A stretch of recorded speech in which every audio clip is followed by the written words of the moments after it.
విజయమాల్య మన పాడ్కాస్ట్ లో మాట్లాడుతూ ఎయిర్ డెక్కన్ నేను ఎందుకు కొన్నానంటే ఎయిర్ డెక్కన్ యొక్క ₹1 స్ట్రాటజీ వల్ల. షాకింగ్ కదా. ఇందులో కూడా చాలా పెద్ద లాజిక్ ఉంది మా. అప్పట్లో ఎయిర్ డెక్కన్ ఒక ఆఫర్ ఇచ్చింది, ఫ్లైట్ టికెట్ జస్ట్ ₹1 అని. యాక్చువల్లీ అది అందరికీ కాదు, కొన్ని సీట్స్ మాత్రమే వాళ్ళు ₹1 సేల్ చేశారు. బట్ ఆ క్యాంపెయిన్ మాత్రం చాలా హెవీ బజ్ క్రియేట్ చేసింది ఎయిర్ డెక్కన్ కి. ఈ దెబ్బతో పేపర్స్, టీవీ, పబ్లిక్ అందరికీ ఎయిర్ డెక్కన్ చాలా గట్టిగా గుర్తుండిపోయింది.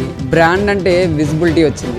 దీన్నే బిజినెస్ లో లాస్ లీడర్ స్ట్రాటజీ అంటారు. అంటే కొన్ని ప్రోడక్ట్స్ ని చీప్ గా ఇవ్వడం వల్ల పబ్లిక్ అటెన్షన్ ని క్యాప్చర్ చేయడం. కానీ ఓన్లీ మార్కెటింగ్ తోనే కంపెనీ సక్సెస్ అవ్వదు. ఎయిర్ డెక్కన్ లో చాలా ప్రాబ్లమ్స్ ఉన్నాయి. డిలే ఫ్లైట్స్, లో సర్వీసెస్ అని, ఫినాన్షియల్ లాసెస్ అని, ఇలా చాలా ఉన్నాయి ఎయిర్ డెక్కన్ లో.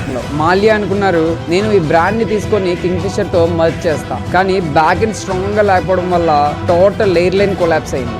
దీన్ని బట్టి మనకు అర్థమైంది ఏంటంటే పబ్లిక్ ని ఇంప్రెస్ చేయడం ఒక సైడ్ అయితే, ప్రాఫిట్ అండ్ క్వాలిటీని మెయింటైన్ చేయడమే రియల్ గేమ్.